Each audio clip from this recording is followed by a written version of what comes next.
O'sha kunlarda Makka musulmonlarining ochlikdan azob chekayotganiga guvoh bo'ldi.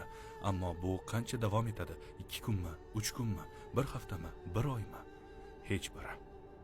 Bu roppa-rosa 3 yil davom etadi. Yillar davomida Allohning Rasuli sollallohu alayhi va sallam va u zotning sahobalari bir kun ham bardosh bera olmaydigan qiyinchiliklarga chidashdi. Bu davr keyinchalik taqiq yillari deb nomlanadi. O'zi nima bo'lgan edi? Hamma narsa yaxshilanayotgan bir paytda ishlar qanday qilib bu darajaga yetdi? Bir oz ortga qaytaylik.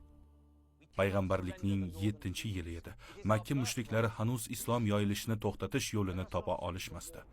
Barcha qiynoq va bosimlarga qaramay musulmonlar soni ortib borardi.